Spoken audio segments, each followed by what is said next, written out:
mais oui, je vois des parents qui mettent une pression dingue. Une pression dingue, et en fait, qui taillent des costumes trop grands à leurs enfants, ou alors qui appuient trop, et ensuite, il y a une espèce de descente. Une fois que le souffle est passé, et ben, on s'est pas construit soi-même, quoi. C'est toujours maman qui a tout fait, donc c'est pas facile, ça.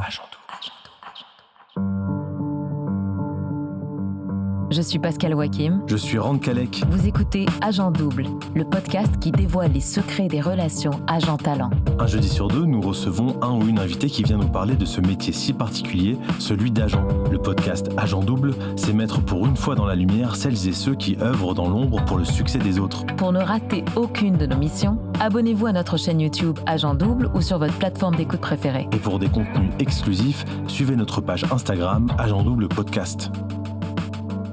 Le monde de la musique classique peut souvent paraître élitiste, voire cloisonné. Heureusement, notre invité, cofondateur de l'agence Pasco de Wolf, vient casser ces clichés à travers sa passion et son caractère enjoué. Un épisode à cœur ouvert où l'on vous plonge dans les coulisses plus ou moins roses de la musique classique, où virtuosité et santé mentale sont étroitement liées. Bienvenue, Mathis Pasco. Ça va ? Ouais, ça va et vous ? Comment tu te sens ? Très bien, il fait magnifiquement beau à Paris. On est C'est vrai. dans une rue. On en profite, Voilà. voyez. Bien éclairé. On en profitera dans une heure. C'est ça. Alors nous, on aime bien commencer nos interviews en demandant à nos invités c'est quoi leur premier souvenir lié à quelque chose dont toi forcément. C'est quoi ton premier souvenir de musique classique ?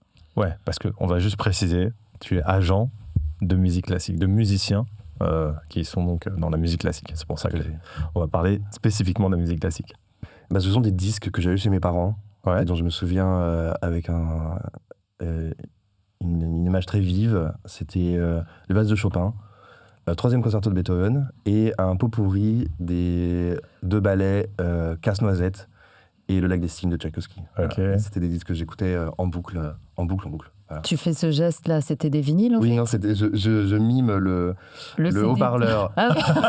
C'était à peu près, ça faisait cette taille. Ok. Et voilà, j'étais absolument fasciné par cette tragédie. Comme quand on est petit, parfois, on regarde le même dessin animé. Absolument, ouais. Tu le remets en Ouais, boucle. et moi, les Valses de Chopin, je les ai écoutés en boucle pendant des années d'enfance, quoi, vraiment. Et pareil pour Tchaïkovski, pareil pour Beethoven. C'est évidemment tes parents qui te l'ont fait découvrir. Oui, mes parents écoutaient de la musique, mais de moi-même, j'étais particulièrement attiré par ces 3 CD-là qu'on m'avait offert, en fait. Ok. Et voilà. T'avais quel âge ? Je sais pas, 7 ans, 6 ans. Ah, 6 ans, 7 ans. Ah ouais, on On t'a t'offre offert des CD de musique classique. Sympa. C'est- Moi, je voulais des Power Rangers. Toi, tu voulais des... Ouais, chacun ses délires, hein, écoute. Mon fils, il veut une Switch. Donc, j'étais un enfant normal, mais c'est vrai que j'étais très attiré par la musique et par le piano. Mais ça provoquait quoi quand tu l'écoutais ? Tu te rappelles un peu de la sensation ? Bah, ça provoque les mêmes sensations qu'aujourd'hui, c'est-à-dire que ça m'ouvre tout un monde comme un film ou comme un livre, en fait. Voilà. Je suis complètement absorbé par ce que j'entends, si j'aime ce que j'entends, évidemment. Mais donc très tôt, tes parents ont remarqué que tu étais sensible à la musique classique. Tes parents sont musiciens ? Non. D'accord. Donc ils mettaient des morceaux, ils voyaient que t'accrochais, que tu... Ouais, c'est ça. On écoutait quand même pas mal de musique à la maison, du jazz, du classique, d'autres choses, et j'ai toujours aimé ça. Et par la suite, tu vas commencer à jouer du piano. Tout à fait. Pareil, à 6-7 ans dans ces deux-là ? Non, plus tard. Plus tard ? 8 ans et demi. Ouais. Parce que t'es pas très jeune, en fait. Mais j'étais assez doué très vite. Donc voilà, après j'ai fait des études de piano, jusqu'à un niveau professionnel. Et ensuite, je suis devenu agent il y a 3 ans maintenant.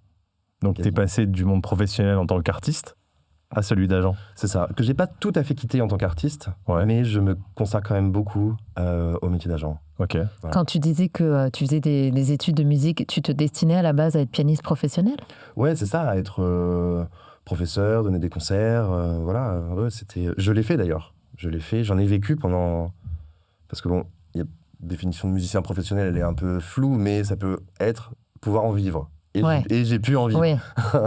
Pendant Voilà. combien de temps ? Pendant 2 ans. J'ai travaillé en Suisse, j'ai eu des projets un peu partout en Europe, Luxembourg, Belgique, en France, voilà. Je travaillais dans le théâtre, avec des comédiens. Je fais des récitals, de la musique de chambre, j'étais prof dans des stages de musique de chambre. Enfin, tu as vraiment touché à tout. Et en fait, qu'est-ce qui fait que tu deviens agent ?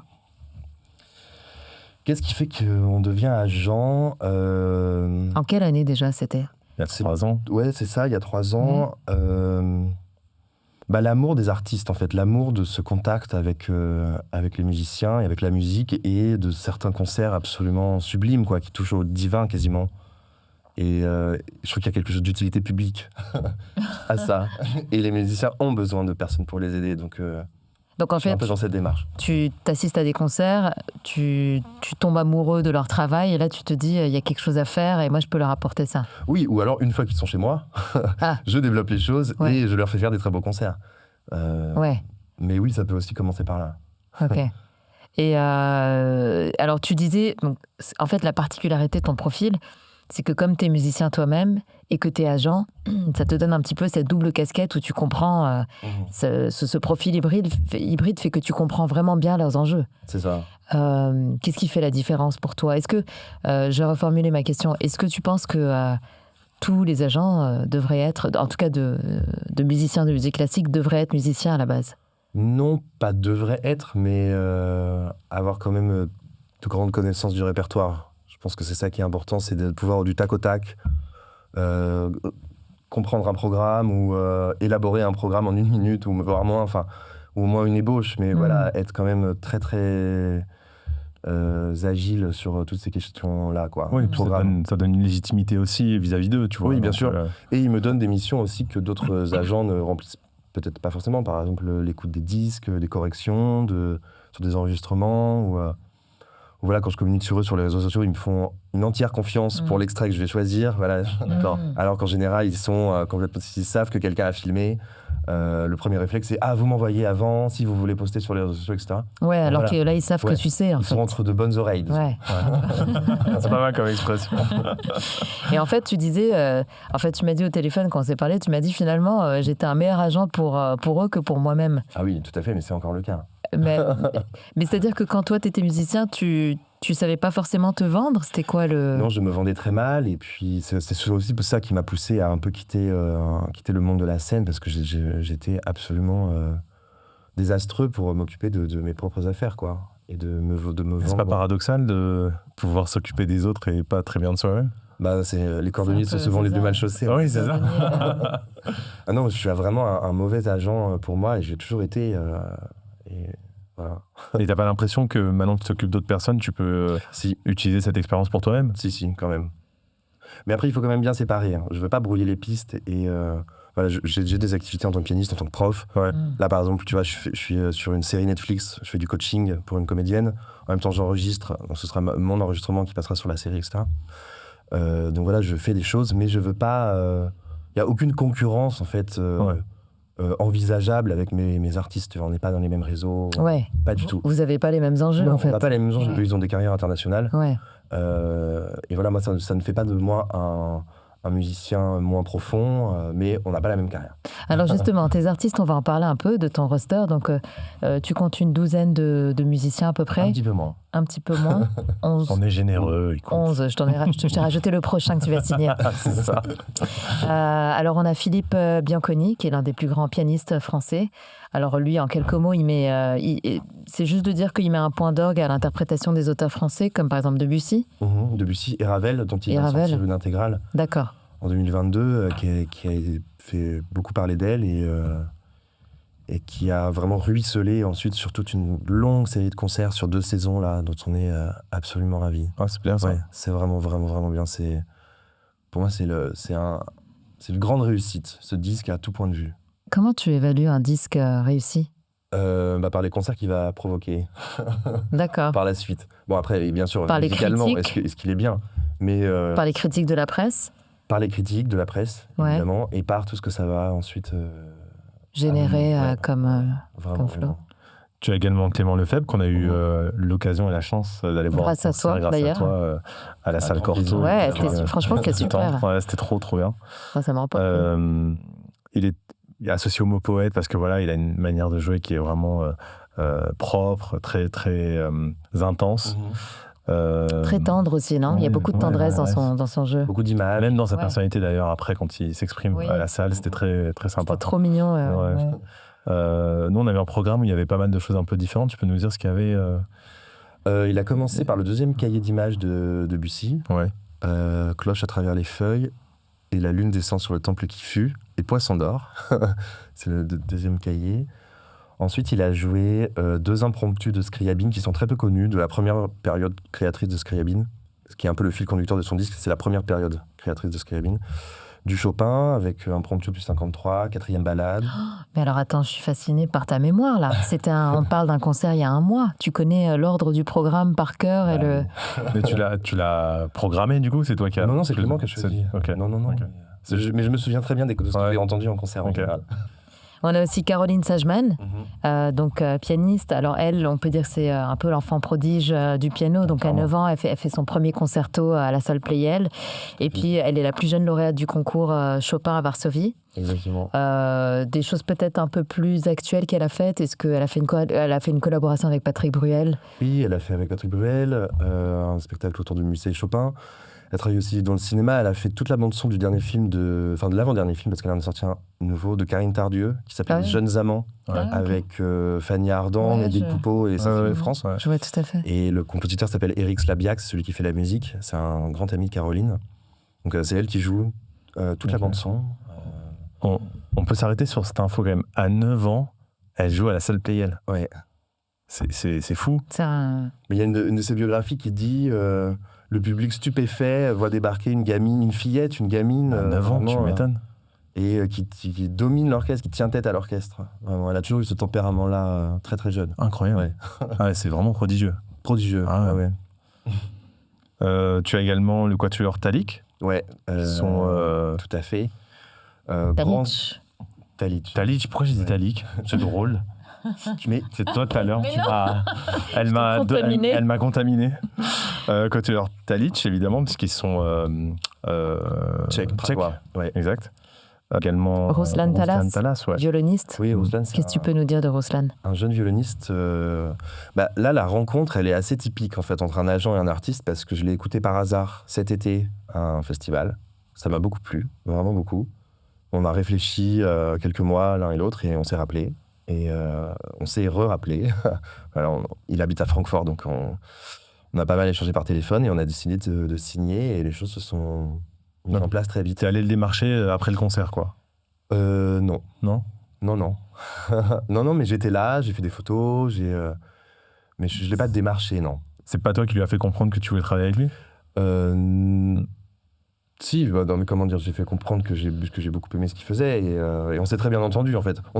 C'était plus une rencontre que des volonté de... Okay. Et en fait, le temps faisant son travail, on a décidé de travailler ensemble, et je lui ai fait faire ses débuts à Paris, salle comble, il y a 2 mois, le premier grand concert parisien, et il y a beaucoup de choses qui se mettent en place pour lui en France. Donc, un album bientôt, en 2026? On travaille dessus. Donc lui a commencé à jouer très très jeune. Ouais, Ruslan, très jeune. C'est l'école un peu russe, hein, c'est ça? C'est vraiment l'école russe. La rigueur. Avec un père musicien. Donc, il travaillait au Kazakhstan jusqu'à 12 ans. Et ensuite, il part à Central Music School, qui est l'école pour enfants avant le conservatoire de Tchaïkovski, qui est relié au conservatoire de Tchaïkovski. Donc c'est une école pour enfants surdoués. À Moscou? À Moscou, ouais. Et ensuite, conservatoire de Tchaïkovski. Et après, il est venu en Europe, en Suisse. Et là, il est en Allemagne. Voilà. Mais oui, un parcours militaire, de travail très très intense, et, une grande rigueur, mais du coup des résultats artistiques exceptionnels. Ouais. Ça paye. Avec l'instrument, une oreille, un truc. Voilà. On a aussi Lilian Lefebvre, donc, qui est le frère de Clément. Tout à fait. Clarinettiste. Nathan Mirdel, violoniste, qui est l'un des plus jeunes ou le plus jeune résident de l'Orchestre de Radio France. Ouais, c'est ça. Il est violon solo de l'Orchestre de Radio France. D'accord. Et il a eu le poste à... Il n'a pas 25 ans. Si, il a quand même 25 ans. Mais il a eu très très très très jeune. Et c'est rare, vraiment, d'avoir un des plus grands postes de soliste en France. C'est un des principaux orchestres, l'Orchestre Philharmonique. C'est hyper prestigieux. Ouais. Et ensuite, 3 pianistes, donc Pierre Réac, tout à fait, Rodolphe Mingui et Alain Planès. Ouais, Alain Planès, qui est le dernier arrivant de mon agence. D'accord. Et le doyen. Ouais. Alors justement, c'est intéressant parce que tu as quand même un grand écart entre les âges de tes talents. C'est quoi les défis pour arriver à gérer des carrières de jeunes talents qui viennent d'arriver un petit peu sur la scène et des carrières plus confirmées de grands musiciens qui sont là depuis des années? C'est une bonne question. J'aime bien quand il nous dit sa femme. J'adore. Chaque artiste est tellement différent, mais pour schématiser, les jeunes, on essaye beaucoup de leur faire des disques, déjà. Il faut les lancer d'un point de vue du disque. Alain Planès, il a enregistré peut-être 45 disques dans sa vie. Donc ça, c'est plus vraiment à faire, déjà. Ouais, c'est vraiment ça, je pense, qui me... Mais faire des disques à notre époque, c'est un peu...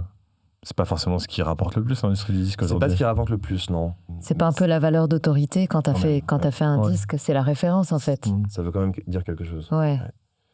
Et c'est pas facile de faire un disque. J'allais te demander, c'est facile de faire un disque ? Non, c'est pas facile. Parce que bien sûr, on a plein de prises, etc. Mais ça passe très vite, on a 3 ou 4 jours d'enregistrement. Non, c'est un très beau disque, c'est pas facile à faire. Malgré toutes les petites corrections et petites cuisines internes qu'on peut faire, non, un beau disque, ça veut dire quelque chose quand même. C'est quoi les ingrédients d'un beau disque ? Comment on fait pour réussir un beau disque ? Il faut une très belle salle, un très beau piano, un très bon ingénieur du son et un très bon pianiste. Et un très bon agent accessoirement.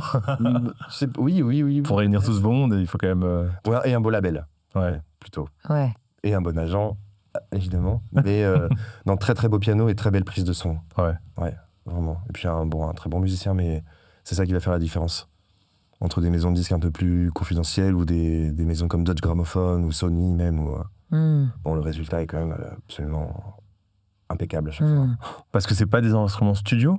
Non, pas forcément, non. D'accord. Non, rarement d'ailleurs, je pense. D'accord. Enfin, rarement, je connais pas la proportion, mais non, on enregistre plutôt dans des salles. Ok. C'est intéressant. Parce que l'acoustique est meilleure. J'aurais pensé que c'était un studio. Ouais. Non. C'est une question d'acoustique, Ouais, c'est pour avoir une acoustique. Ouais. Donc c'est pour ça qu'il faut un bon ingénieur du son qui arrive à capter l'acoustique, etc. Ouais. Ça se fait en studio, hein, bien sûr. Ouais. Bien sûr, ça se fait, mais non, en général, on enregistre dans des salles, ou dans des églises, enfin voilà, dans des endroits... T'as un souvenir comme ça d'un endroit un peu particulier ou la salle Cortot, par exemple, Ouais. qui est un très bel endroit pour enregistrer, mais où il y a un certain problème lié à la rue. Parce qu'on est quand même en plein Paris, Ouais. et il peut y avoir du bruit. Tu vois. Et il y avait une prise magnifique, et en fait, un camion de pompiers passe et ruine tout. Merde. Voilà. Là, tu vas avoir le seum bien, là, quand même. Hein. Donc il faut aussi trouver un endroit bien isolé, ou alors le faire la nuit, ça s'est déjà fait, ça s'est déjà vu. D'accord. Pour ce genre de salle, ouais. Et là, camion poubelle. C'est le truc qui est, dans tous les cas. Coincé à Paris. Le prestige de Paris. Camion pompier, camion poubelle. Il y a cette question sur, donc, on a vu ce gap parfois entre les jeunes talents et les talents plus confirmés. Le rapport à l'instrument, tu sens qu'il évolue, que c'est pas le même entre le jeune et celui qui est plus confirmé ? Ou les deux ont la même passion et... La même passion, oui. Après, peut-être qu'on est un peu plus détaché de l'instrument quand même. Avec l'expérience, on est peut-être moins s'accrocher vraiment au piano pour se rassurer, etc. Et on monte moins de choses nouvelles, peut-être aussi. Donc on reprend des choses Je pense que le travail n'est pas tout à fait le même. Les jeunes, il faut qu'ils montent le répertoire. Surtout des pianistes, le répertoire est tellement vaste. À 25 ans, on n'a pas fini. En fait, c'est pas... Ou même... prends par exemple Rodolphe comme exemple, qui est sorti du CNSM jeune. Il est rentré jeune à 16 ans aussi. Donc voilà, ce sont des gens quand même assez précoces. Et c'est pas parce qu'on a fini son master au CNSM à 21 ans ou 22 ans qu'on s'arrête là. Pas du tout, en fait, vraiment. Et ils en sont conscients ? Oui, bien sûr. Et on essaie de monter des œuvres nouvelles le plus tard possible et le plus longtemps possible. Et ça devient de plus en plus difficile. Ça, c'est ce que tout le monde... Mais à quel niveau c'est difficile ? C'est quoi la Pour la tête, parce qu'on vieillit, hein, donc le cerveau est moins agile. Pour la mémoire, tu veux dire ? La mémoire, beaucoup la mémoire, énormément. Mais l'agilité musculaire, est-ce qu'avec le temps, est-ce que c'est un avantage l'âge ou c'est un inconvénient sur l'agilité ? C'est un inconvénient en général. C'est pas un enregistrement, enfin il n'y a pas une mémoire musculaire qui fait que... Si, bien sûr, mais bon, voilà, on tend quand même un peu peut-être moins rapide. Ouais. Par contre, on a souvent un meilleur son, on a... Un meilleur toucher. Un meilleur toucher, il y a d'autres choses. Parfois, on est à l'économie complètement, donc on bouge moins, avec des sonorités extraordinaires. Il faut aussi adapter le répertoire. Quand on vieillit, on ne peut pas jouer les mêmes choses qu'on jouait quand on avait 16 ans en audition de conservatoire. T'as des petits conseils de mémotechnique pour entraîner son cerveau justement à... Est-ce que les musiciens eux-mêmes ont des techniques qu'on peut appliquer, que quelqu'un qui nous écoute pourrait appliquer Honnêtement, non. Un pianiste, un jeune pianiste comme moi qui s'essaie sur son synthé pourri En fait, il y a plusieurs mémoires pour la musique. Il y a la mémoire auditive, la mémoire visuelle et la mémoire musculaire. Donc voilà, il faut essayer d'entraîner tout ça. Parce que vraiment, on retient par l'oreille, on retient par ce qu'on voit, par la partition, par nos mains, etc., par le texte et la mémoire du corps, qui est aussi qui est la plus traître, peut-être. C'est vrai, ouais. S'il reste que celle-là, c'est là où ça peut un peu... tu vois, science sans conscience n'est que ruine de l'âme, non? Donc, Oh, c'est beau ça. donc il faut toujours... L'agent double, ça met la barre très haut avec... non, mais il avec faut... Matisse. je pense que pour bien mémoriser la musique, il faut très bien la comprendre. Ouais. Très, très bien la comprendre. Ouais. Il faut comprendre le texte. C'est comme apprendre des mots, quoi. Oui. Ouais, comme c'est littéraire, en quoi. fait, j'avais fait quelques cours à Berkeley Super. et en fait, on te dit d'abord tu t'entraînes et en fait, tu finis par tellement posséder que là, c'est dans ton ADN. La partition est dans ton ADN. Ouais. Sur scène, dans l'idéal, il faut toujours être dans cet état-là. Parfois, on n'a pas eu beaucoup de temps pour monter un truc, alors c'est un peu plus frais, mais ouais, je pense que le vrai moment où on peut... le moment de grâce, c'est quand il n'y a plus la partition derrière, il n'y a plus... il faut que je sois détendu dans mes octaves ou j'en sais rien. Enfin, on pense plus du tout à ça, quoi. Ouais. On pense qu'à la musique, on écoute. Mais tu le vois d'ailleurs, je pense, non? Tu vois quand l'artiste, il est tellement habité, ouais, bien habité, sûr, ouais. il y a une sorte de transe, c'est visible, quoi. Et c'est là où il est quand même beaucoup plus en état de connecter avec son public. Et c'est là où la connexion se fait, en fait. Ouais. Et hier, j'étais à un concert qui était très bien. Et j'ai vécu quelque chose d'assez fort, puisque la pianiste jouait des Klavierstücks de Schoenberg. C'est de la musique atonale, super difficile d'écoute. Enfin, vraiment, c'est quand même la musique un peu pour initier. Et elle disait que le premier morceau, c'était une sorte de grande angoisse, etc. Et en ce moment, j'ai plein de trucs à gérer. Et mon angoisse a été un peu absorbée par cette musique qui décrit l'angoisse.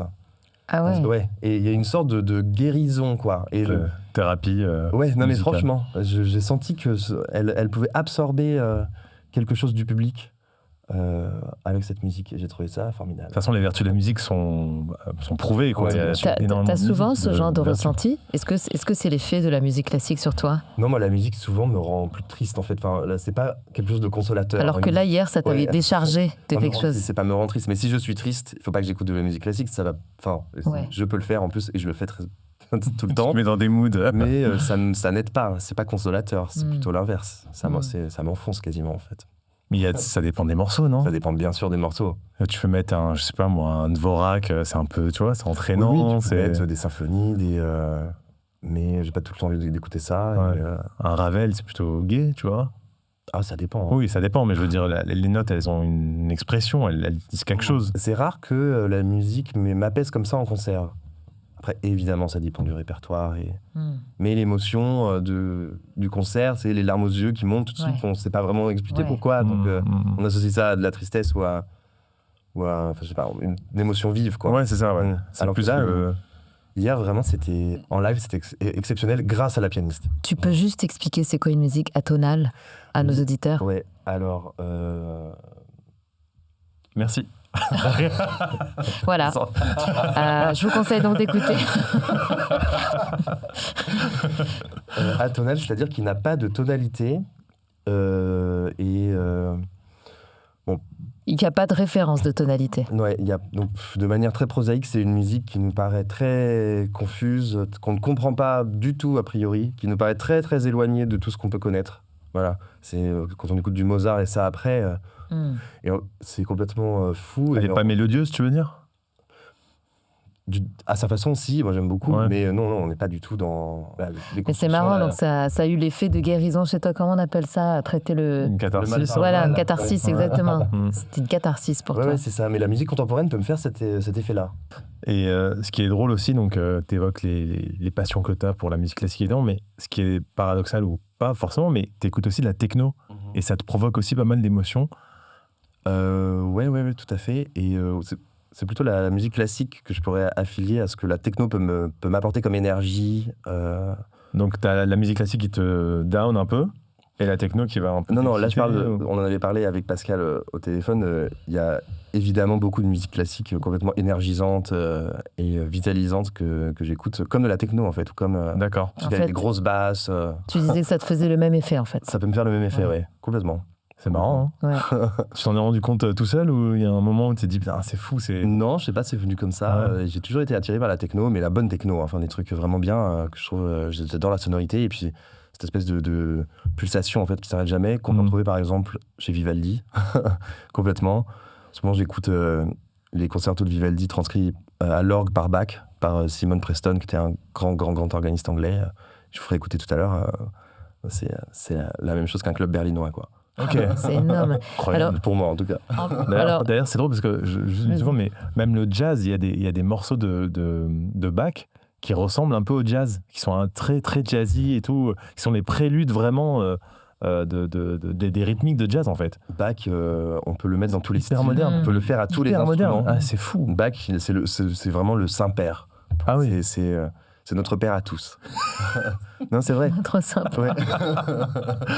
Non, c'est vrai, c'est un point de départ et surtout d'inspiration de tous les compositeurs qui a inspiré Mozart, Beethoven, Chopin, jusqu'à Ravel. Vraiment, il y a des filiations énormes, Liszt, évidemment. Parce qu'il a joué avec la désynchronisation des mains, ce qui n'est pas du tout... Tu sais, le classique, il y a une synchronisation des mains, en fait. Dans le jazz, c'est désynchronisé. Donc Bach a commencé à trouver des choses comme ça. Et chez Bach, il y a du swing. Oui, c'est inexplicable, ouais. Et moi, j'aime Bach quand ça swing. Parce que tu peux vraiment faire swinger Bach. Le jouer comme c'est écrit, rien rajouter. Mais si t'as du rythme, ça swing. La preuve, c'est qu'il a été samplé dans tous les styles musicaux, dans le rap, le hip-hop, la variété. Enfin, il a été pris partout. Tu peux le faire à tous les instruments, vraiment, à l'accordéon, à la guitare électrique. Ouais. J'en sais rien. Ça sonne tout le temps. Et je connais quelque chose que j'adore qui s'appelle Bach in Brazil. C'est le concerto italien en mode samba, c'est irrésistible. Attends, alors, est-ce que c'est dans ma playlist? Parce qu'il faut quand même que je dise que tu m'as préparé une playlist. Je trouve ça trop sympa, adorable. Sympa. Parce que je te l'avais demandé, j'avais dit, tu sais, moi je suis pas quelqu'un qui écoute beaucoup de musique classique, donc comment je pourrais commencer? Tu m'as dit, je vais te préparer une playlist. C'est adorable. Est-ce que c'est comme ça que tu fais des convertis? Parce que tu me disais que justement, autour de toi, enfin, je veux dire, quel âge t'as, Mathis? T'as 28 ans. Comment tu fais pour intéresser les personnes autour de toi à ça? Et mes amis sont quand même plus ou moins intéressés par le classique, franchement. Grâce à toi? Peut-être que je les porte un peu, ouais. Tu leur fais des playlists?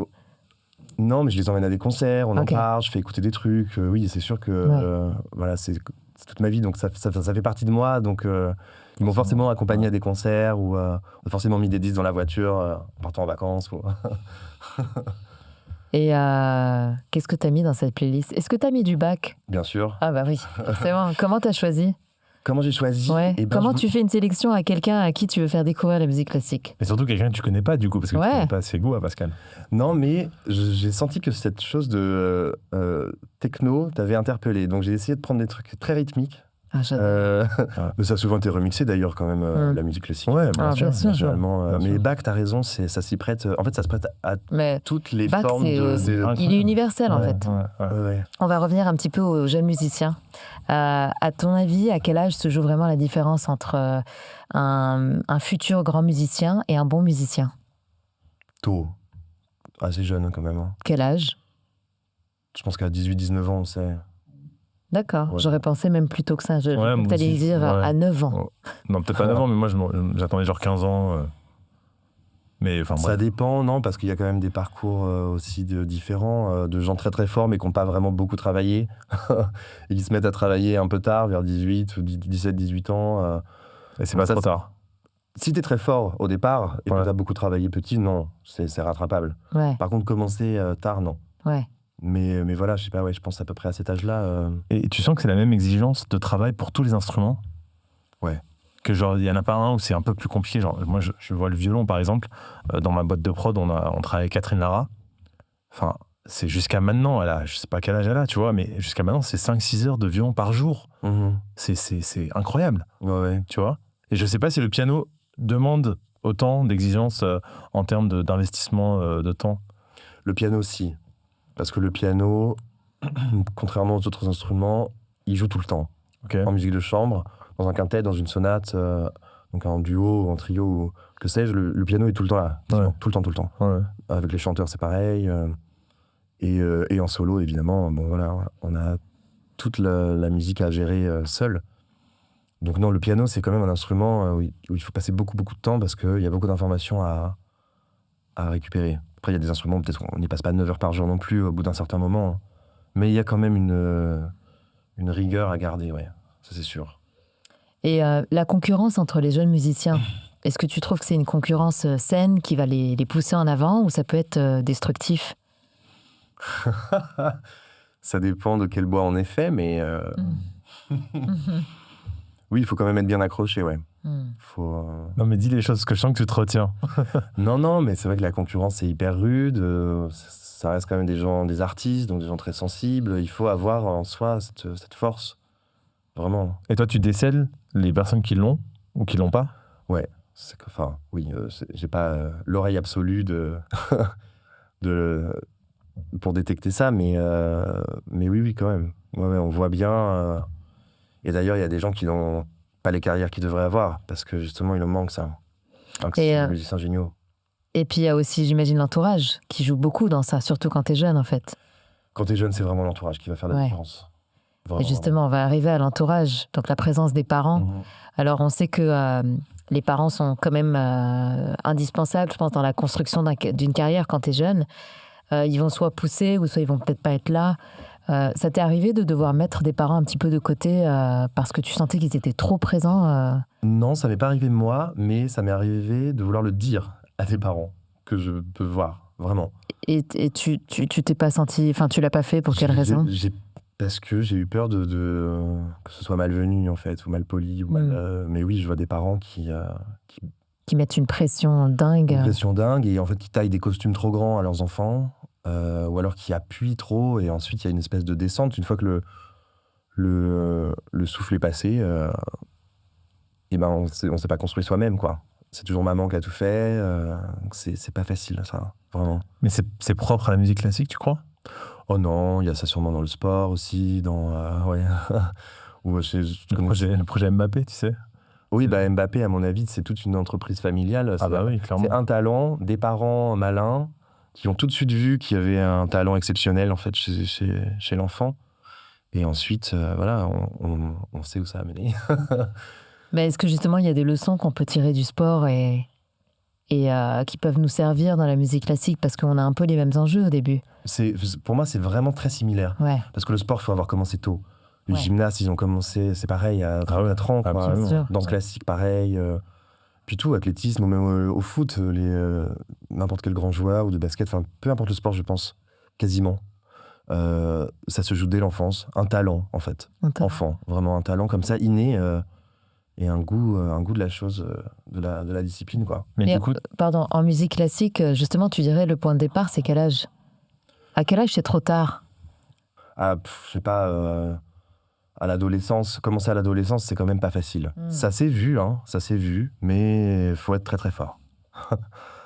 Je sais pas s'il y a vraiment un âge où c'est trop tard. Bon, après, dans l'âge adulte, c'est trop tard. Enfin, franchement, on pourra jamais rivaliser avec un enfant ou avec un adulte qui a commencé enfant. Ça pourra jamais... Non, c'est sûr. Non.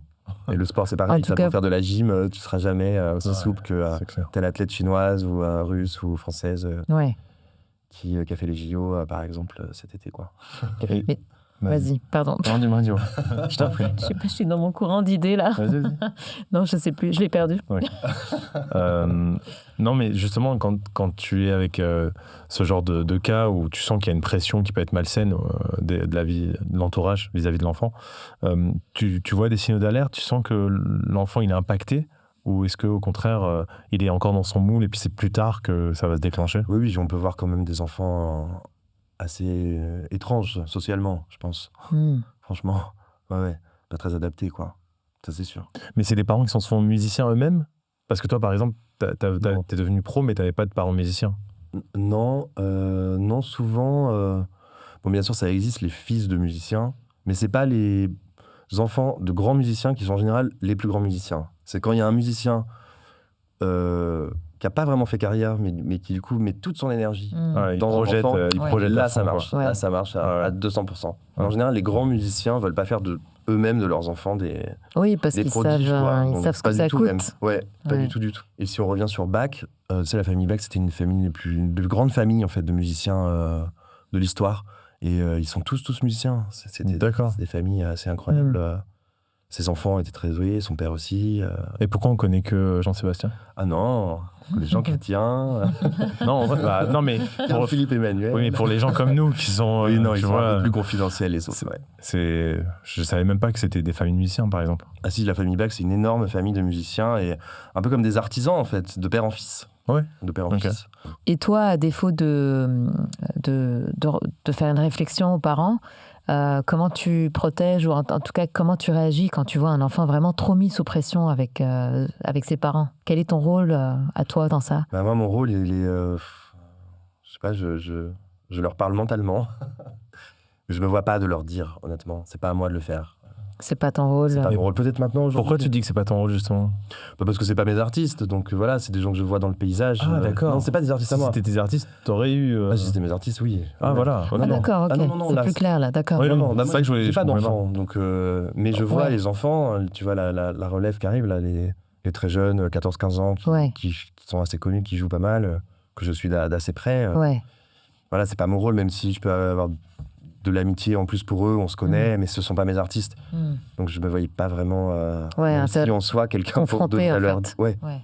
tu vois, c'était peut-être un peu malvenu, mais c'est sûr que si je vivais ça avec un artiste, c'est quelque chose que je prendrais en compte. Et justement, on parle beaucoup aujourd'hui de la santé mentale. Hmm. C'est vraiment un thème qui revient, c'est une question qui est hyper importante.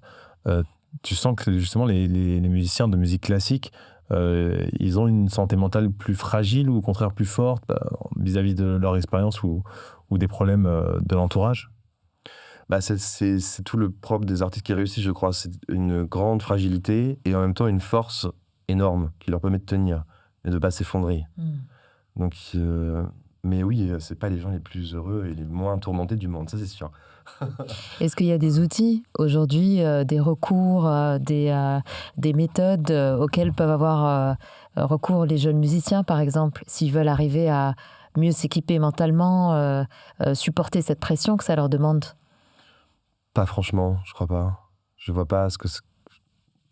A priori, non. Un très bon entourage, mais ça, c'est pas vraiment un recours qu'on peut... Oui, il est là où il est Ouais, pas là, c'est quoi. ça, il est là où il est Ouais. pas là, auquel on peut avoir accès. à Oui, un c'est moment pas où on va actionnable bien. à la demande. Non, non. Hmm. Non, et je crois que les choses ont assez peu évolué en fait dans l'enseignement. Hein. Ça reste quand même toujours la même chose, comme j'imagine le ballet de l'opéra, ça évolue un peu, mais bon, Ouais. c'est quand même la même chose.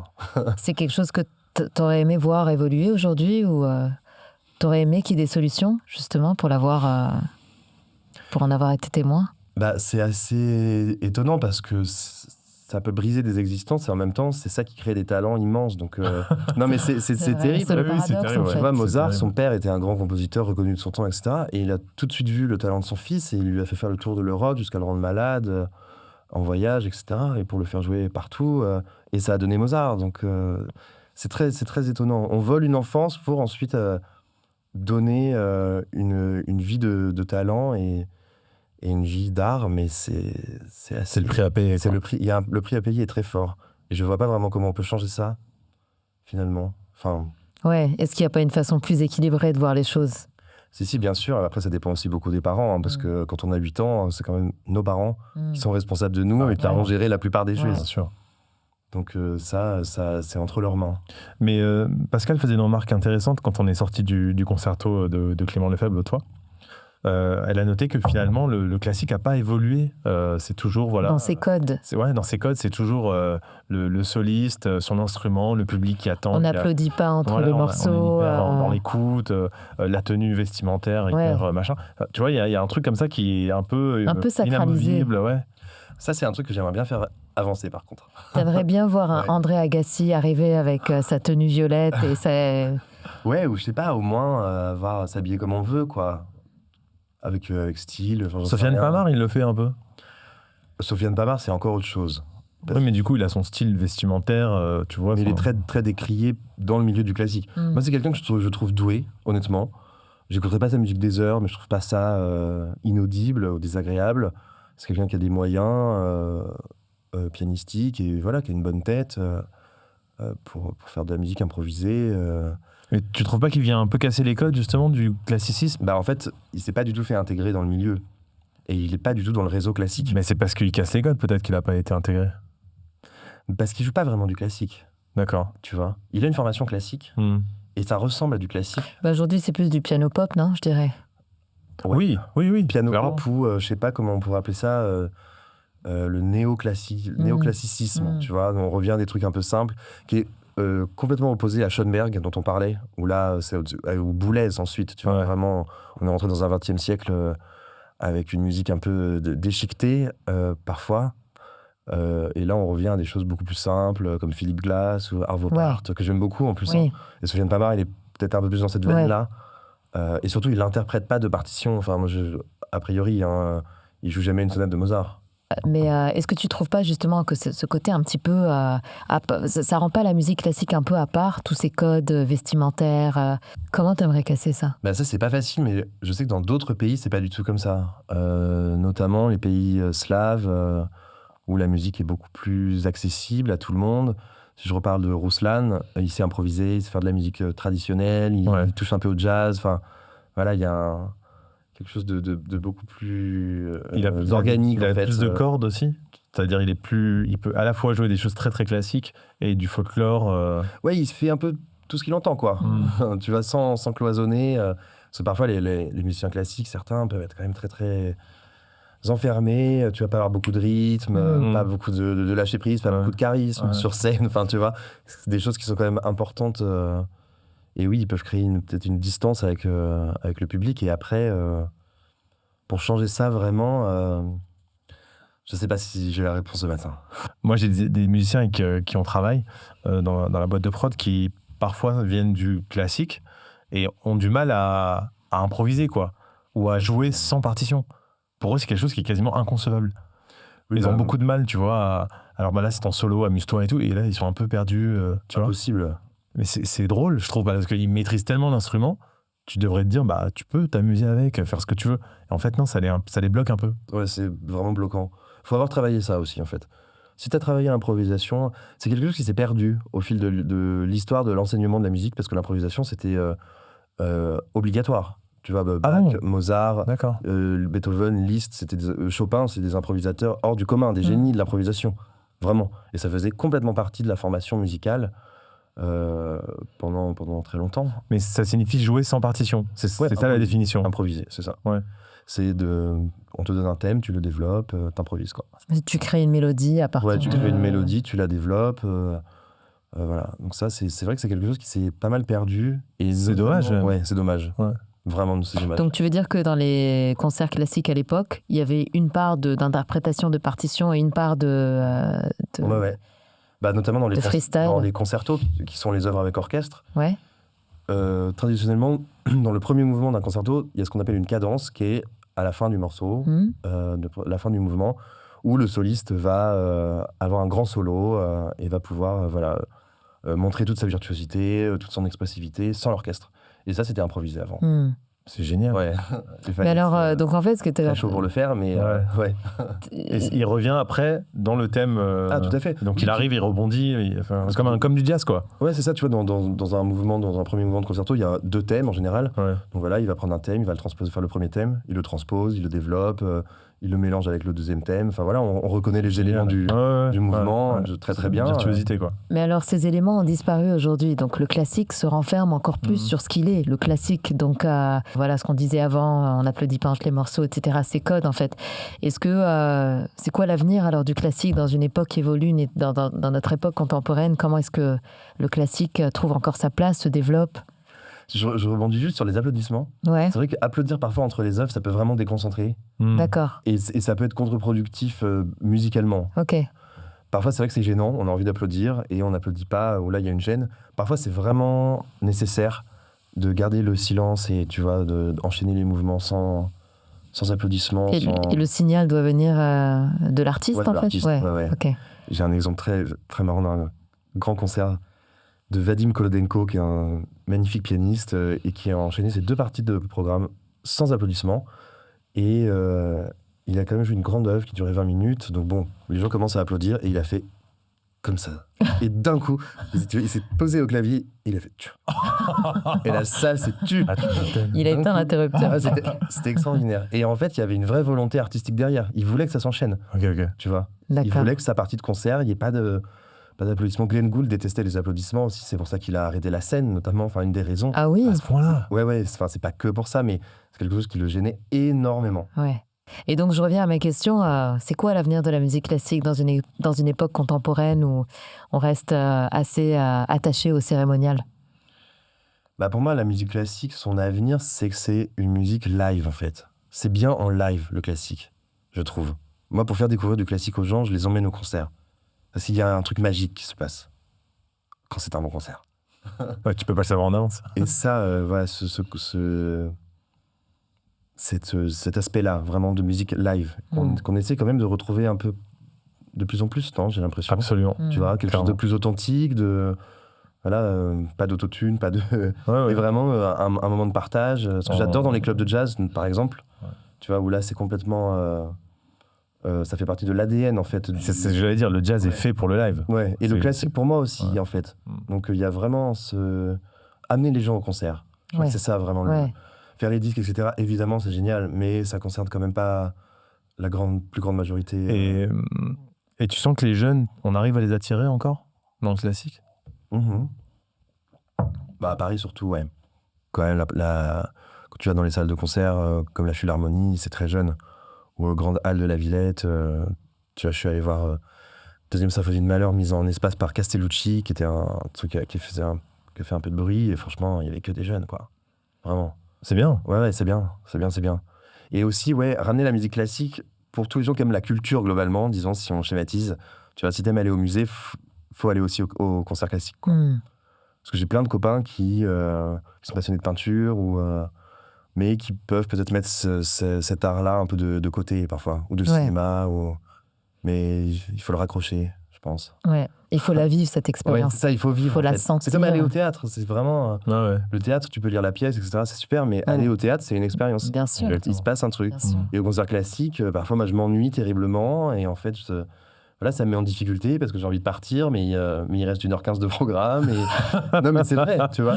Et je trouve aussi que le concert classique qui demande de l'attention, de la concentration pendant de longues minutes, voire de longues heures en fonction des œuvres, par exemple un opéra, ça c'est très important. Aujourd'hui où on est tellement...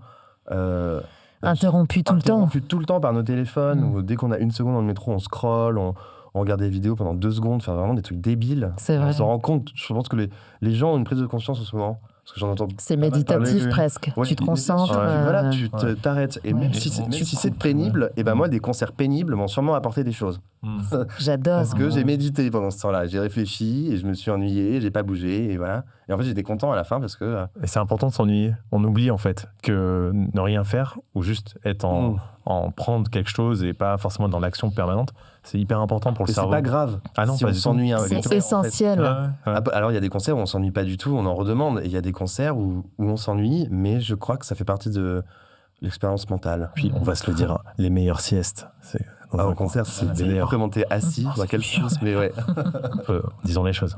C'est les plus réparatrices, c'est profond, t'es bercé et tout. Moi, je me posais une question par rapport à ton roster. Donc, quand tu fais cohabiter 2 univers, donc on l'a dit, les jeunes talents et des artistes qui sont là depuis beaucoup plus longtemps, est-ce qu'il n'y a pas un risque que l'un écrase l'autre ? Alors non. Par contre, il y a plutôt un risque sur la même génération. Là, ça peut être difficile quand tu as le même profil. Tu vois, si tu as 3 pianistes qui ont entre 25 et 30 ans, ils vont se marcher sur les pieds. Qui sont tous les 3 en train de faire leur premier disque, etc. Là, c'est pas facile. De toute façon, il faut avoir des personnalités différentes, je crois. Vraiment, faut que chacun soit... Et de toute façon, tu le disais, le répertoire, il est tellement grand que chacun trouve aussi son langage, en fait. Tout à fait. Donc, c'est ce qui différencie aussi un pianiste d'un autre. Bien sûr. Dans tout cet écosystème de musique classique, comment tu te rémunères, toi ? Alors, j'ai des frais mensuels que je facture à mes artistes, qui sont en fait une sorte de cotisation pour être dans l'agence. Ça ne m'amène pas un fixe réellement. C'est pas ça qui peut... Mais sans ça, une agence peut pas tenir s'il n'y a pas une cotisation mensuelle ou annuelle, ça dépend comment... Et ensuite, 15% du montant brut des cachets, et en général négocié à part. Je facture jamais 15% sur le cachet. Donc si un artiste gagne 2 000 €, c'est 2 000 je demande 300 € de com en plus. D'accord. Voilà. Okay. Ça, c'est, et je suis très malheureux quand j'arrive pas à avoir ma com payée en plus. C'est D'accord. vraiment ça le... Donc c'est assez confortable pour l'artiste en fait. Là où les agences anglo-saxonnes facturent sur le cachet direct. Donc on peut avoir une impression quand même, et ils prennent 20%. Où en fait là c'est vraiment moins 20%, c'est comme une sorte d'impôt en fait, de taxe. Tu vois, ça peut être ressenti comme ça. C'est 20% sur tout. Et ton rôle, c'est de leur trouver des concerts, des festivals, de les placer? Ouais, bien sûr, tout à fait. Et comment tu places un artiste? Comment tu défends un artiste? Auprès de qui déjà? Auprès d'organisateurs que je connais en général. Moi je crois beaucoup au réseau. Je crois beaucoup à connaître les gens et lancer des bouteilles à la mer. Alors ça marche et il faut le faire, mais ça reste des bouteilles à la mer et on n'est jamais sûr de l'endroit. Qu'elle atteigne le village. Donc, comment faire? T'as déjà un exemple comme ça? T'as jeté une bouteille à la mer et puis ça a fonctionné? Comme tu l'espérais? Oh oui, bien sûr. Oui, ça peut arriver. Ouais, bien sûr. Mais je suis assez sensible en termes de timing aussi. Parfois, je repousse des mails et je me réveille, je me dis c'est maintenant. Et en fait, ça marche. Ah putain, c'est drôle. C'est un feeling. Il y a un sixième alors sens. c'est des gens qui sont à l'autre bout du pays ou qui n'ont aucun contact. Mais je me dis, je sais pas. Il y a des moments pour recevoir des mails. Parce que les organisateurs de concerts, ce sont des gens, en général, quand même assez cultivés, qui ont des gros égos aussi. Il faut dealer avec les égos des organisateurs. Les artistes et les organisateurs, du coup. Voilà, il faut dealer avec... Qui a plus d'ego? Ça Les dépend. artistes. Ça dépend. Hein. C'est vrai? Ouais, ça dépend. C'est bizarre. Non, il y a des gens... Après, je peux comprendre aussi, il y a des directeurs artistiques qui sont des véritables bâtisseurs, qui ont fait des choses incroyables, tu vois, qui ont lancé des carrières, Donc voilà, il faut dealer avec ça, il faut quand même... il faut beaucoup de doigté, il faut beaucoup d'habileté. Et comment je défends? En connaissant très très bien ce qu'ils jouent, en fait, mes artistes. Genre, en connaissant parfaitement leur programme, leur répertoire, et en pouvant tout de suite, du tac au tac, même sur un coup de fil, où tu sens que tu perds la prise, tu vois, parce que tu as proposé du Ravel, et en fait, elle te dit qu'elle en a déjà 3, ou je sais pas quoi. Tout de suite rebondir, tu vois, et même une deuxième fois, où tu vois, où tout de suite, musique de chambre, alors, enfin, j'en sais rien. Mais ouais, ça, c'est pour ça que connaître le répertoire, c'est important. Parce que sinon, tu te retrouves un peu bête, quoi. Tu vois, si t'es pas si t'es très pas tout de vif, suite si t'es pas au taquet sur le truc, la personne te dit merci. En tout cas, tu as l'air d'avoir une mémoire gigantesque, parce que tout à l'heure, quand tu étais capable de me donner dans l'ordre le programme de Clément d'il y a un mois. Je sais pas, mais j'ai une bonne mémoire, je crois. Ouais. Du coup, on va s'en servir tout de suite. Tu te rappelles de ton premier concert? Ah oui. Tu vois? Je vais Dr Gradus ad Parnassum. Pardon, c'était qui? Dr Gradus ad Parnassum, c'est une pièce des Children's Corner de Debussy. Ok. D'accord. Voilà, Dr Gradus ad Parnassum, je crois que c'est un traité de musique genre 17e, tu vois, en latin et tout, un peu aride. Et Debussy avait repris le nom, il a fait une petite pièce virtuose pour enfants. Voilà, c'est un petit clin d'œil, un petit hommage. Voilà. Est-ce qu'il y a un talent que tu aimerais représenter, ou peut-être qui n'est plus de ce monde et que tu aurais adoré représenter? Mozart. Non, calme-toi. Agent de Mozart. Ouais, c'est ça, regarde. Non, agent de Bach. Ouais, c'est ça. Agent de Bach. Agent de Bach, c'est Ouais. vrai. Peut-être pas représenté, mais en tout cas côtoyé, c'est le duo Liszt-Chopin. Georges Sand, Marie Dagou. J'aurais bien voulu être dans un petit coin de cette période-là et accompagner les concerts de ces Gugus-là, Liszt et Chopin. Ça, Chopin qui est né le même jour que moi. C'est vrai? Ouais, 1er mars. Ah, Voilà, c'est juste pour faire. C'est capital. Voilà, c'est pas grave. c'est une fête nationale en Suisse aussi, dans le canton de Neuchâtel. Ah bon? 1er mars, ouais. D'accord. Oh, t'es suisse, toi, d'origine? Non, Hein? Comment tu sais ça, alors? j'ai vécu en Suisse. Ok, d'accord. Et on mange de la tarte aux prunes. D'accord. Ouais, je te jure. Le 1er mars. Ok. Tu vois, ça découle de plein d'infos, en fait. C'est fou. Un rêve que tu aurais pour la musique classique? Un rêve de développement? Un rêve que j'aurais, ce serait vraiment de donner l'opportunité de jouer aux enfants beaucoup plus. Parce que tu parlais du cloisonnement au concert, mais au conservatoire, c'est encore pire. Hein. Au conservatoire, c'est les fils de profs, c'est les fils de médecins. Et voilà, il y a quand même une reproduction sociale énorme, quoi, dans ce milieu. Et ça, si on pouvait amener la pratique instrumentale un peu mieux, voire beaucoup mieux que ce qu'on fait aujourd'hui. La démocratiser, la rendre moins élitiste. Ouais. Mais vraiment, la pratique Parce qu'il faut le dire, c'est très élitiste. C'est un milieu quand même très élitiste. Oui, c'est élitiste sur beaucoup d'aspects, en fait. C'est élitiste sur l'exigence de la pratique, c'est élitiste aussi financièrement. C'est vrai que les instruments, ça coûte quand même cher, même si le conservatoire, c'est c'est gratuit, mais bon. Mais le mot fait peur. Tu vois, conservatoire. Ouais. Ouais. Non, mais c'est vrai. Tu dis un Déjà, enfant. le mot veut Moi, tout je me dire. rappelle à l'époque. Oui, le conservatoire, j'ai- ça fait peur. je Solfège. Je parle pour mon expérience, tu vois, mais Solfège, je voilà. faisais du La piano. hantise Ouais, de c'est tous les La enfants. hantise de tout le monde. Mais c'est ça, je faisais du piano avec une prof à domicile, tu vois, je jouais du violon et tout, mais le conservatoire, c'était un truc qui me bloquait, je voulais pas le faire. Il y avait un truc un peu, je sais pas, le Et mot, puis- il est pas attrayant. Ouais, c'est vrai. Je trouve que c'est peut-être l'univers qui tourne autour, il est peut-être un peu à modifier ou à assouplir. Ouais, quoi. ouais, il est quand même assez rude. Hein. C'est difficile en tant qu'enfant. Tu vis sortir de cours en pleurant, ça nous est tous arrivé, hein, tu vois. Ça, c'est sûr. T'as le souvenir de... T'as vu le film Whiplash? Ouais, Ouais, j'ai vu, ouais. incroyable. Est-ce que t'as croisé dans ta vie des profs un peu comme Ouais, ça ouais, ça. Ah ouais. Moi, personnellement, non, mais oui, j'ai Oui. des histoires de gens, de gens vraiment comme ça, ouais. Les profs, à un certain niveau, quand les profs qui vont former des professionnels, peuvent avoir un côté un peu gourou. Hmm. Voilà. Ça arrive. Oui, il y a même des histoires un peu de harcèlement avec des jeunes filles et tout. Enfin, c'est des histoires pas très clean. Non. Mais tu retrouves ça dans le sport aussi, hein. C'est la même chose. Hein. Dans Tu des trouves profs ça de gym, partout, en des fait. profs de Dès natation. qu'il y a de la proximité, Ouais, à un c'est moment fou. donné, Ouais, il y a ce risque. Il y a cette dérive parfois dans Oui, l'emprise. Une espèce d'admiration énorme pour Absolument, la personne, donc absolument. tu lui dis oui, quoi. Ouais, Tu vois. ouais. Ouais, ça, Puis les c'est- parents qui ont trouvé cette personne venue, tu vois, prendre en charge l'enfant et l'emmener le haut ou loin et tout. Et donc, ils font une confiance aussi. Ouais. Oui, ça, c'est beaucoup vu, ça. Hein. Ouais. Ça, c'est sûr. Alors, pas forcément peut-être des trucs... Enfin, si, en plus, sûrement des trucs qui pourraient être passibles de poursuites largement, mais du moins d'emprise et de... ouais, ça, c'est sûr. Ça, c'est sûr. Tu connais des cas, toi, qui ont vécu ça ou des gens autour de toi qui ont... Ah ouais, c'est vrai. Ouais. Mais qui en parlent aujourd'hui ou qui sont encore... Discrètement, ouais, ouais. discrètement. Hmm. Mais ouais, bien sûr. Je connais des gens à qui c'est arrivé. Bon, on va pas dénoncer aujourd'hui. Mais bon, ça reste un problème à soulever. Hein. Ouais, bien sûr. Ça fait partie du milieu et malheureusement, c'est pas le seul milieu qui a Il impacté. n'y a pas quoi. encore de recours. Enfin voilà, ça reste un peu tabou, caché, comme dans beaucoup de milieux encore. Ah si, là, il y a eu quand même une histoire qui a fait beaucoup de bruit au conservatoire. Ouais. Avec, Il y a un an, je crois, quelque chose comme ça. un peu plus, Un mais peu ouais, plus. peut-être que les derniers jugements, c'était il y a pas longtemps. Ouais. C'était peut-être Ouais. il y a encore un an. C'était un peu le point de départ de tout ça. Ça a presque coïncidé avec MeToo, je pense. Ouais, d'accord. En fait, tu vois.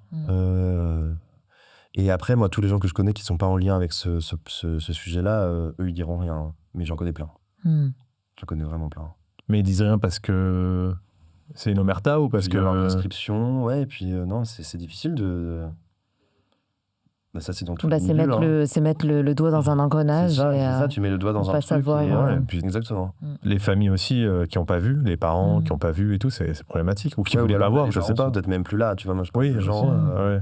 comme l'affaire Betaram, c'est ça, non? Oui, Voilà, absolument. de gens qui ont 45 ans maintenant et qui n'ont jamais rien dit de leur vie. Mm. Donc là, c'est plutôt ce cas de figure-là, tu vois. D'accord. Enfin, les gens que moi, je connais, en tout cas.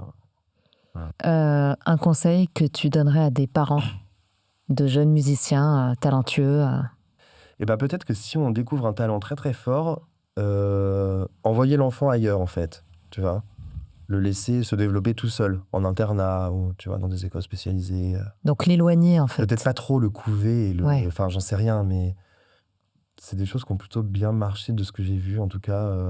Laisser l'enfant développer son très grand talent tout seul, tu vois, et pas trop... Qu'est-ce que tu changerais, toi, sur ta carrière, si tu devais changer quelque chose? Moi, des parents qui me soutiennent beaucoup plus, ça c'est sûr. Ça c'est sûr. Parce que toi, tu as fait l'expérience inverse. J'ai fait l'expérience inverse De l'absence peut-être ouais, de l'absence de... Alors j'adore mes parents, vraiment, Ouais. c'est pas du tout la question, mais c'est pas du tout des gens qui m'ont poussé dans la musique. J'ai tout fait tout seul, tout, à la force de mes bras. Vraiment, il y a que moi qui... Personne m'a fait travailler. Et tu sais pourquoi ils étaient comme ça? C'est leur nature, je pense. C'est leur nature. Ils n'avaient pas envie, c'est pas du tout la nature de mes parents, de créer un espèce de petit phénomène. C'était vraiment plutôt l'inverse. Ce sont des gens assez discrets, assez... et en même temps qui m'ont énormément apporté, tu vois, de toute leur richesse, et nous ont fait beaucoup voyager. Enfin, voilà, je leur dois absolument tout, en fait, de ce que je sais. Mais ils m'ont pas poussé comme ils auraient pu, comme d'autres parents m'auraient poussé, avec un profil comme le mien. Et t'en étais conscient à l'époque? Ouais, j'ai été conscient très tôt, Ouais. assez vite. Et tu leur as reproché ou pas du tout? Oui, plus tard, oui. Bon, on reproche souvent des trucs à ses parents. Oui, mais je veux dire, reproche toujours des choses. ils ont entendu ou Ouais, ils ont entendu. Ouais, ils ont On entendu. passe notre vie à guérir de notre enfance, mais... Ouais, c'est ça, c'est vrai. mais On a reçu ma mère, du coup. mais alors, Tissot, en fait, si je reformulais ma question, un juste milieu, ce serait quoi pour toi dans l'accompagnement d'un enfant par un parent? Bah, je pense que c'est aussi arriver à adapter l'école. Parce que l'école en France, c'est très lourd. Hein. Quand t'es fort et qu'en même temps, t'es en bac S, tu vois, spé maths, etc., que t'es en latin, je sais pas quoi, c'est des énormes journées. T'as pas des parcours comme sport-école pour la musique? Ouais, Ouais. t'as une cham, ouais, t'as ça. Ouais, Ce qui n'existe pas partout. ouais. Donc, Il faut être dans des grandes villes, ça, tu veux faut dire? être doué dans les grandes villes. Et donc voilà, arriver à trouver cette balance, parce que sinon, moi, je m'en sortais pas. Moi, j'ai séché le lycée pour travailler mon piano, tu vois. Ah ouais. Bien sûr. Bah, quand est-ce que tu as le temps? Tu regardes un emploi du temps, tu es de 8h à 17h ou 18h, quasiment tous les jours. Plus les devoirs. Plus, bon, les devoirs, si tu les fais. Et un peu, ouais, c'est ça. Et un minimum de vie Mais sociale. quand même, un minimum de vie sociale, ta vie, et tu devrais faire 2 heures de piano par jour, c'est pas possible. Tu vois. Ouais. Quand t'es, voilà, moi, au lycée, j'avais déjà un bon niveau, je passais des concours et tout, donc... Mais donc, au Ouais, lycée, ouais. déjà, t'avais l'ambition d'en faire ta vie, quoi. Ouais, déjà, je savais, Ouais. je savais, je pense. Je savais que ça allait être toute ma vie, la musique, en tout cas. Et tes parents, pareil, ils étaient pas derrière toi. Quand tu leur as dit... Si, mais bon, c'était un peu trop tard, tu vois. À 18 ans, Oui. 17 ans... Ça fait déjà longtemps que... Ouais, moi, c'est quand j'avais 10 ans qu'il fallait me... pousser à fond, quoi, tu vois. Mais encore une fois, aucun reproche. Non, mais qu'est-ce que... ça, tu sens que ça aurait changé quelque chose, Ça aurait tout fondamentalement. Ah oui, fondamentalement, oui. Bien sûr. Tout changé. Et comme je vois aujourd'hui des gens qui sont pas spécialement forts, mais qui sont poussés sur le devant de la scène, du coup, qui existent, tu vois. On parlait de techno et de musique classique. Si t'avais un espèce de rêve fou qui mélange ces univers, ce serait quoi? Très bonne question, Pascal. Et ben peut-être Je sais reprendre un pas. peu le grand rêve que Scriabine, le compositeur, avait eu, parce qu'il pensait quand même avoir détenir un peu la vérité sur le monde, enfin voilà, jusqu'à se prendre pour Dieu. C'est quelqu'un de très mystique et qui avait pour projet de faire construire un immense temple au flanc de l'Himalaya et de faire un concert qui réunirait tous les sens, donc le toucher, l'odorat, la lumière. Il était synesthète, donc il associait les couleurs à la musique. C'est génial. Attends, où est-ce que je peux prendre mes tickets Et donc, il est mort à 42 ans, piqué par une mouche. Donc tout ça n'a jamais vu le jour. Piqué par une mouche. Ouais, je te jure, par une mouche. Tu sais, Mais Ouais, quel est sorte ce karma? une sorte de moustique qui lui a donné une maladie et qui l'a fait. Alors que Scriabine, c'est un des compositeurs les plus novateurs. c'est une mort de merde. Enfin, excuse-moi, mais c'est ridicule. On peut vivre avec beaucoup de panache et avoir une mort de merde. C'est dingue. Le mec, je le voyais mégalomane de ouf. Tu sais, il se prend pour Dieu et tout. Complètement Et il se fait piquer par une mouche. Mais ça, un truc comme ça. Ça tu l'a vois. ramené à son essence. Tu vas te calmer tout de suite. Voilà. Tu ne vaux pas mieux que Tu vas te cette calmer tout de mouche. suite. Donc, une mouche va te tuer, frère. Donc, Mais peut-être un truc comme ça, tu vois, une sorte de spectacle total avec 3000 musiciens sur scène. ouais, grandiose, quoi. Tu vois, un peu comme Mahler, il a fait la symphonie des 1000. Ouais, un truc, un immense truc avec des milliers de musiciens. Ça me fait penser, ça n'a aucun rapport, mais ça me fait penser, tu sais, aux batteurs qui s'étaient réunis au Stade de France pour jouer Smell Like Teen Spirit de Nirvana. Ouais. Et donc, ils jouaient tous ensemble. C'était incroyable. Et ben ça, ouais. Ben ça, je sais pas si vous connaissez les gamelan, c'est musique de Bali. Et c'est un peu l'inverse de la musique occidentale, parce que donc, ça fait une musique très compliquée, mais c'est le nombre qui rend le truc possible. Chacun fait un truc simple, et ça fait un truc hyper compliqué. Ce qui est l'inverse d'un soliste qui doit jouer le deuxième concerto de Brahms, où il doit rivaliser avec tout un orchestre, et tu vois. Et donc là, au contraire, chacun fait quelque chose, tu vois, et il y a une espèce d'énergie addition de plein incroyable. de... Ok. C'est une sorte de transe à la fin. En fait. Ok. Ah, c'est pas mal, ça. Donc ça, tu vois, des grands événements comme ça, Ouais. avec beaucoup de gens, beaucoup de chanteurs, beaucoup de choristes. Énormément. Eh ben, moi, j'attends que tu le crées. T'as besoin de budget, hein, par contre. Des petites aides régionales. Que j'appelle la DRAC. Ouais, c'est ça. On finira avec une dernière question. Quel conseil tu donnerais à un jeune talent qui veut travailler avec un agent? Qui cherche un agent? Arriver avec des concerts, déjà. C'est ça qui va faire basculer les choses ou pas. C'est pas juste arriver avec son talent et faut Oui, c'est déjà pas genre, montrer qu'on... bonjour, je veux jouer, non. Ouais, non, c'est regarde, il y a déjà ça Hum. et j'aimerais faire ça. Mais il faut arriver avec un agenda, avec des projets, avec... Et c'est un conseil que je donne même à des gens qui sont plus si jeunes que ça aujourd'hui. Super Mathis façon de Pascal. finir. Ouais.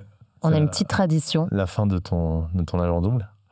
Donc, on dit Mathis, mission accomplie. Merci beaucoup.